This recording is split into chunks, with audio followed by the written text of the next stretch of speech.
Assalamu alaikum warahmatullah. Barkamu da safiya da fatan mun tashi lafiya. Ina fatan kowa yana cikin koshin lafiya. Kada ka manta kana iya yake wani injiniyar Arewa Computer. Wannan bidiyo shine bidiyo na farko akan ainihin training na wanda zamu na forex trading for beginners. Ina roƙon Allah da ya ba mu dama mu gama lafiya kuma amfani duk abin da za mu faɗa da kuma abin da za mu aikata a cikin wannan training.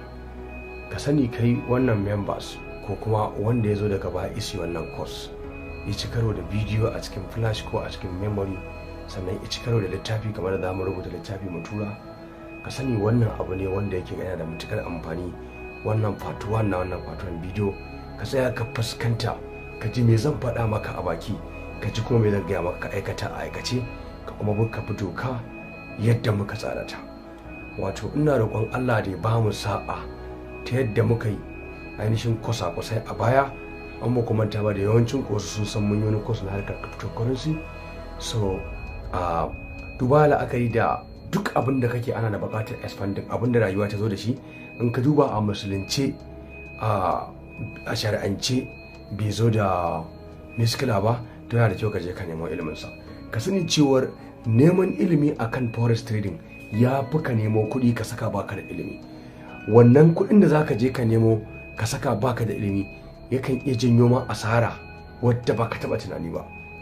Cryptocurrency da forex trading kusan abu ne amma suna da bambanci. A cikin wannan bidiyon insha Allah zan baka mora ko kuma in ce zan baka ƙwarin gwiwa da shawarwari da abubuwan da ya kamata ka sani idan kana so ka zama forex trader da kuma mai kake da bukata ka cimma. Na farko ne ka sa a ranka cewar ita harkar forex trading tana bukatar ilimi, technical analysis, fundamental analysis da duk kuma abin da ake so da mutum ya yi sa yana da bukatar ya nemo wannan yau. So bayan ka neme su daga nan kuma zaka fara tunanin ina zaka je ka nemo kuɗi zaka zo ka saka a ciki ya zama maka jari. Ka sani cryptocurrency da forex trading suna da bambanci. Menene bambancin forex trading? Menene ainihin bambancin cryptocurrency? Insha Allah idan muka fara bidiyo duk zaka fahimci wannan. Sakamakon wannan bayanai ne wanda zan maka wanda za su gamsar da kai ta yadda insha Allah baka da problem, baka da matsala in ka koyi wannan abun. Ba abu ne mai wahala ba. In ka koyi wannan harkar da kake gani ko zaka yi zuwa ka samo dollars, ba ma ne kuɗin ka da kasa ba zaka iya samo dollars haka. Zaka ringa rike dollar zaka ringa rike ba naira ba. Dan da wahala in ka yi harkar forex trading ka iya ta, da wahala ka ringa hudda da irin naira sosai ma. Za ka ga yawanci duk abin da kake hudda da shi wala Allah ko da kuɗin ka ne suke da yawa za ka kasi dola ne ko wani abu za ka aje su. Muna da buƙatar abubuwa masu muhimmanci a tattare da kai. Na farko dole ka zama mai haƙuri da kuma bin doka da ka'ida da abin da aka gindaya maka a cikin littafi da cikin bidiyo. Idan ka samu wannan bidiyo ko kuma ka samu wannan courses za ka kasiya ko kuma tare da kai ake wannan abun, ka kaddara da akwai abubuwan da nake so in gaya maka a ciki. Na farko dai ka sani kuɗin da ka bada ba su kai kuɗin da za a koya maka forex trading ba. Ba ni zan tabbatar da haka ba, kai za ka tabbatar da haka. Ku sani cewar waɗanda suka yi ga PEX ma'ana registration da muka yi $65 muka caje su. $65, $30 za ka fara biya a yanzu a matsayin kusan 22,000 kenan. Idan an kai ƙarshe gab da an gama littafi irin wata 2 ko kuma kwana 40 da ko kuma 50 da za a umarci kowa ya complete payment ta yadda za a tura masa littafi ya isa inda garinsa yake, a tura masa a mota ya fara. Kai daga jin karatun da za a ce ka biya rabi, daga ƙarshe ka biya rabi, kai ka san ba wasa za a ciki ba. Da haka ina so in baka hope, ka sa hope ɗinka cewar za ka iya. Sannan ina so in baka hope cewar in dai ka iya za ka samu kuɗi. Ba a greediness. Ka sani cewar idan ka zo daga bayan registration wannan course zai maka tsada. Kana $65 zai koma $100, daga $100, $120, $150 har $210. Misali mun gama wannan course wani ya kira waya yana bukata a wannan gari yake, to ban yana bukatar wannan course namu da bidiyo da zamu shirya masa dukkan tun daga A to Z. Za a sa masa a flash yake so ko kuma memory card yake da bukata, za a tura masa inda yake har littafi $210 za mu karba. Ba ni zan tabbatar da cewa wannan abin da muke wani abu ne ba, dole sai mun faɗa harkar forex trading. Kaga ake risk ake samun kuɗi kuma a cikin forex trading. A nan da muke da kowa haka nan lokacin da muka kai ga level din cewa mun fara assignment, ma'ana mun fara aiki da demo account, mun fara kuyi kaza, mun san kun san kaza, da yiwuwar mu ce mutum ya sa kuɗi inda akwai opportunity, ka sa kuɗi a really account, za a watsa ma wata siginar da insha Allah za ka yi kokari kai recovery din kuɗin ka. Wannan recovery din kuɗin da za ka yi za ta yi ma kila wannan course zai zo maka a kyauta. Wanda Allah ko da ka ci karo da wannan littafin da bidiyon ka karanta ka fahimta, inda yiwuwar dama za ka iya magana da akwai member community class da ake saka mutum, ko da baka samu damar kaduwa nan gurin daga baya ne an gama ka sai tsada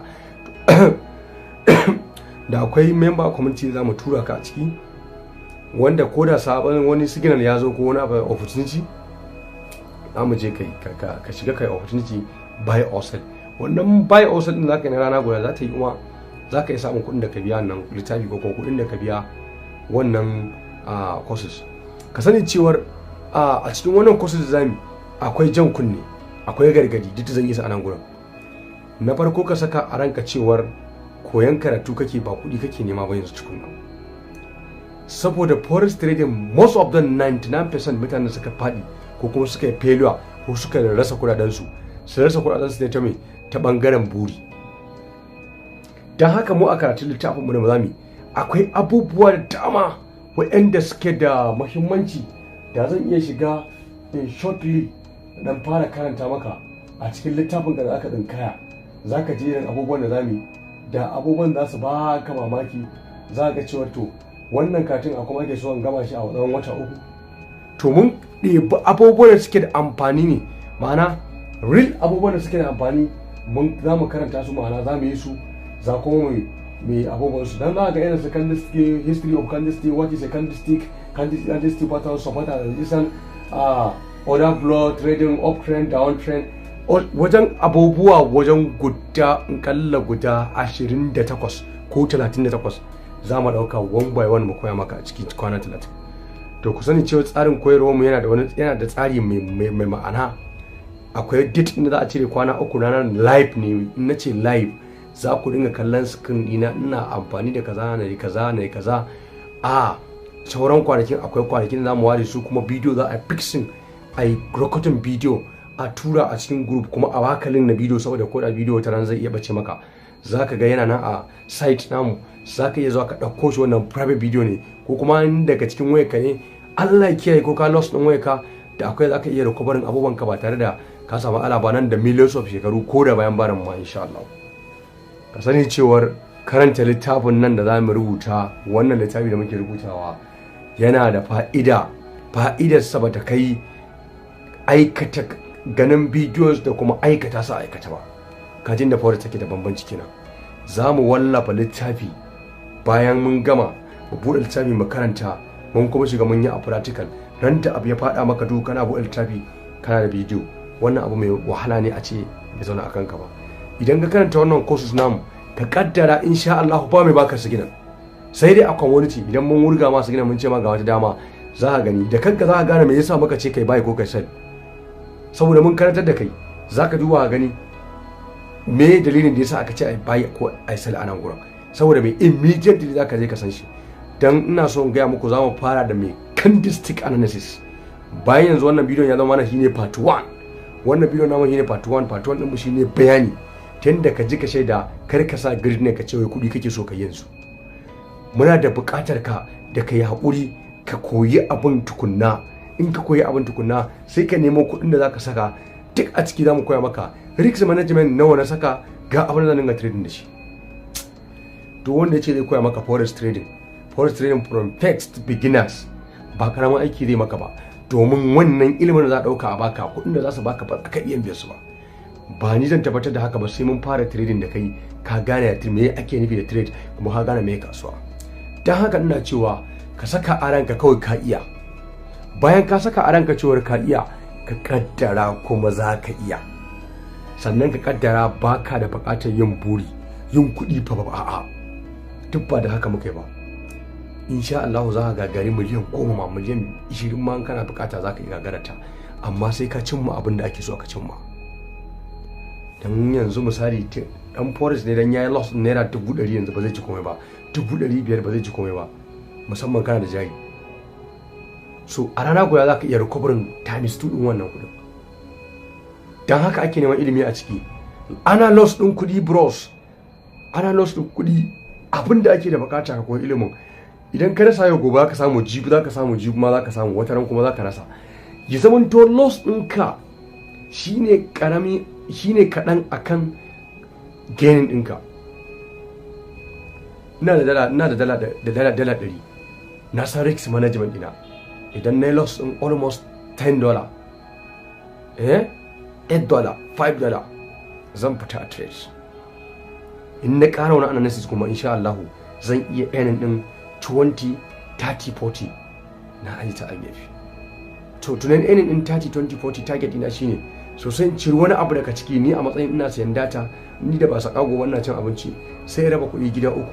Profit ina na mai da asara. Idan na yi asara zan mai da asara da nayi sai na hakura, ko kuma asara nan na mai da kuɗi na ko haɗa ko ta riba, sai in dan ciri wani abu kuma in ci nake so in yi sai in ci. Ina tara mai capital da kaza dari capital ina gaje na dala 200, 300, 400, 500, 600, 700. Ran da Allah ya kaddara kana irin dala 2000, 3000 a cikin capital naka, na mawuyaci ne forexTrading